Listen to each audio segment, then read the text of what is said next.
Thanksgiving dinner at the Martinez family home was supposed to be about gratitude. Instead, it became another opportunity for my relatives to explain why my career choices were fundamentally flawed. Jessica, Mija, when are you going to stop playing around with that website and get a real job? My grandmother's voice carried across the dining table where 4 generations of our family had gathered for our traditional feast of criticism disguised as concern. I looked up from my phone where I'd been monitoring user engagement metrics for what would be the most significant weekend of my professional life. It's not just a website, well, it's a technology platform. Real companies have offices, my father declared, gesturing with his fork for emphasis. They have employees you can see, products you can touch. What you have is, what do you call it? An app. The conversation was depressingly predictable.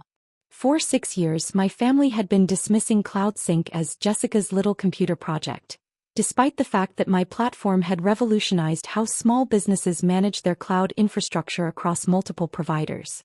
David's right, Uncle Roberto added, nodding toward my cousin Miguel, who was helping his toddler with cranberry sauce. Look at Miguel, store manager at Best Buy, real customers, actual inventory. That's what a business looks like, not some website nobody understands. What nobody understood was that my website processed over 847 million cloud storage transactions monthly for 234,000 business clients across 67 countries.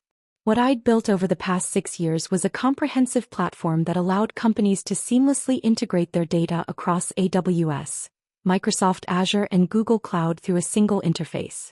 But my family measured success through visible metrics: physical locations they could visit, employees they could count, and business models that followed traditional patterns. My work, conducted through strategic partnerships and managed by a distributed team across 4 continents, was essentially invisible to them. I just think, my mother said, refilling her wine glass, that it would be nice if Jessica could find something more stable, more professional. The Hernandez's daughter just opened her own dental practice. The Rodriguez boy is vice president at a bank. Those are careers with substance. Mom, my platform serves clients in 67 countries, I said patiently. We've got partnerships with Amazon, Microsoft, and Google. Last quarter we processed. Jessica, Mija, my Aunt Carmen interrupted with practiced patience. I'm sure your computer work is very interesting. But when are you going to build something real? Something that matters to people's actual lives? I checked my phone again. 6:47 p.m. In exactly 61 hours, CloudSync would begin trading on the Nasdaq as a publicly traded company.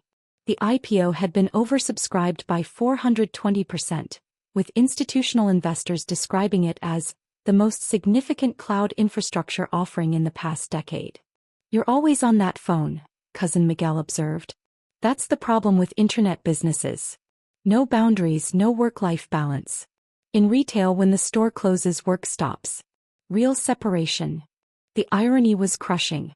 Miguel's criticism of my work habits was happening moments before my phone would alert me to the completion of an initial public offering that would validate 6 years of 18-hour days and vindicate every business decision my family had questioned.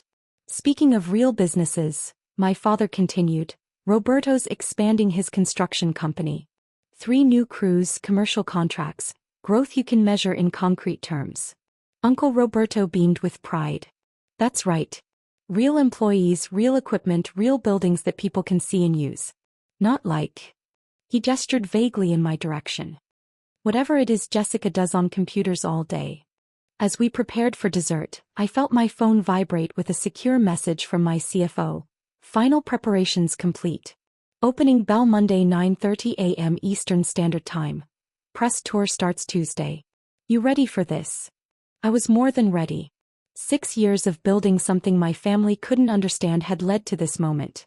The validation that would transform their dismissive comments about computer work into frantic attempts to comprehend how their underachieving daughter had become one of the youngest tech billionaires in American history.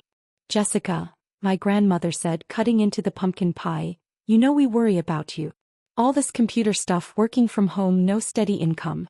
When are you going to settle down and build something lasting? I smiled, thinking about the 1,247 employees across 4 continents who would soon discover they were working for a company worth $3.2 billion. Soon, abuela, I replied. Very soon. Monday morning was going to be very educational for the Martinez family. Monday arrived with the kind of crisp November weather that made New York City feel electric with possibility. I stood in the green room at the NASDAQ market site, watching final preparations for what would be the most important morning of my professional life. 5 minutes to opening bell, Jessica, my investment banker said, adjusting his tie nervously. How are you feeling? Ready, I replied, checking my phone one final time. No messages from my family. They had no idea that their daughter was about to ring the opening bell for one of the year's most significant IPOs. Through the windows of the market site, I could see the electronic billboards of Times Square cycling through their usual rotation of advertisements and news updates. In exactly 4 minutes, those screens would display CloudSync's logo alongside the announcement that would fundamentally alter my family's understanding of what I'd been building. CloudSync has generated unprecedented institutional interest, my banker continued.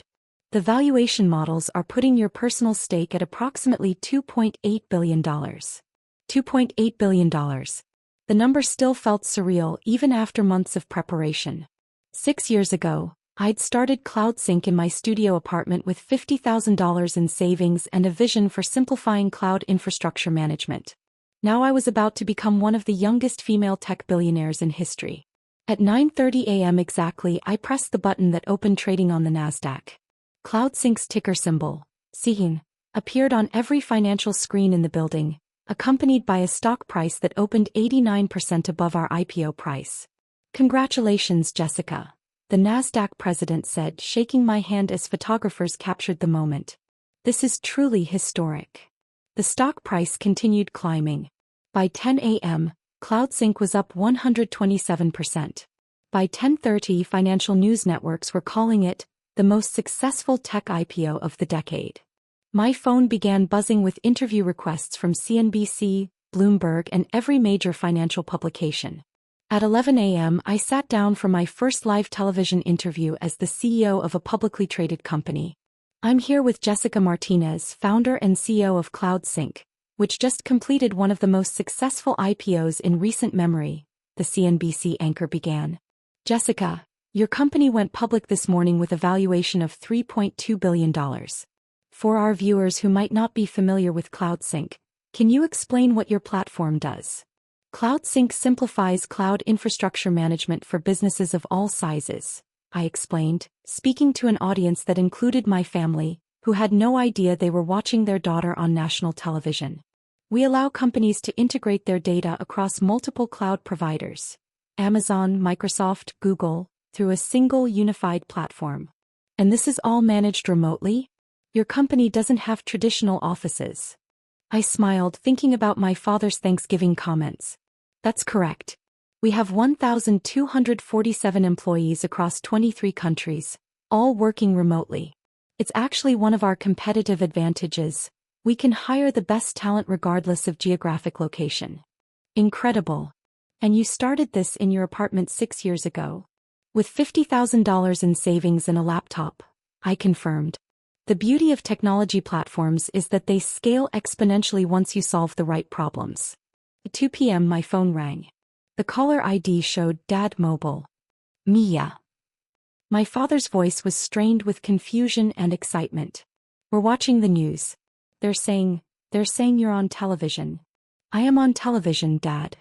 But they're calling you the CEO of a billion-dollar company. $3.2 billion, actually. The stock price is still climbing. The silence on the other end was profound. I could imagine my family gathered around their television, trying to reconcile the daughter they'd dismissed with the entrepreneur being interviewed on CNBC. Jessica, my mother's voice came through the speaker. We don't understand. How is your website worth billions of dollars? It's not just a website, Mom. It's a comprehensive cloud infrastructure platform serving 234,000 business clients worldwide. We process $1.4 billion in transactions annually. But you work from your apartment. I work from wherever I need to be. Today that's the NASDAQ market site in New York. Tomorrow it's a client meeting in London. Next week it's a partnership discussion in Silicon Valley. Uncle Roberto's voice joined the conversation. Jessica, the news is saying you're one of the richest women in technology. That's what they're reporting, I confirmed, watching my stock price hit another new high on the screens around me. But you don't have an office, my father repeated, still trying to process this information. Dad, Google started in a garage. Facebook started in a dorm room. Amazon started in Jeff Bezos's garage. The most valuable companies in the world began as just websites that solved important problems. The conversation continued for 20 minutes, with my family asking increasingly desperate questions about how they'd so completely misunderstood my career trajectory. Jessica, we're watching Bloomberg now. My grandmother's voice was shaky through the phone. They're saying you have employees in 23 countries? 1,247 employees as of this morning, I confirmed, looking out at the NASDAQ trading floor where my company's success was being celebrated by hundreds of investors. We've been hiring aggressively in preparation for the IPO. But Mija, you never said you had employees. You said you worked on computers. I said I built a technology platform. The employees work on computers too. They're software engineers, data scientists, customer success managers. We serve 234,000 business clients who depend on our platform daily. My cousin Miguel's voice was faint when he spoke. Jessica, they're saying on the news that your company is bigger than Best Buy. By market capitalization, yes. CloudSync is currently valued at $3.7 billion and climbing. We're processing more than $1.4 billion in annual revenue. But it's just a website, my father repeated, though his voice had lost all conviction. Dad, just a website is how most of the world's most valuable companies started. Amazon was just a website that sold books. Google was just a website that helped people search. Facebook was just a website where college students connected. Uncle Roberto cleared his throat nervously. Jessica, when you said you had partnerships with Amazon and Microsoft, I meant we have strategic integration partnerships with Amazon Web Services, Microsoft Azure and Google Cloud Platform. Our technology is certified by all three companies and recommended to their enterprise clients. The silence that followed was deafening. I could practically hear my family's worldview shifting as they processed the reality that their underachieving daughter had built something they couldn't even comprehend. The news anchor just said you're being compared to Mark Zuckerberg, my mother whispered. Both of us built technology platforms that started small and scaled globally, I agreed. Though CloudSync focuses on business infrastructure rather than social networking. My phone buzzed with another interview request. This one from 60 Minutes wanting to do a feature story on young tech entrepreneurs. I need to go, I said. More interviews scheduled. But we'll talk tonight when I'm back in San Francisco. San Francisco? My father asked. I thought you lived in your apartment. I live in a penthouse in Soma, Dad. San Francisco's tech district. The apartment you've been picturing is actually a 3,000 square foot space with a view of the Bay Bridge. After hanging up, I walked to the windows overlooking Times Square, where CloudSync's logo was rotating across multiple electronic billboards. 6 years of family skepticism had just been obliterated by a single day of market validation. My CFO approached with the latest trading update. Jessica, we're up 178% from this morning's open. Market cap just hit $4.1 billion. I smiled, thinking about my father's insistence that real companies needed physical offices and visible employees. Send the numbers to my family. I think they're ready to learn what a real company actually looks like.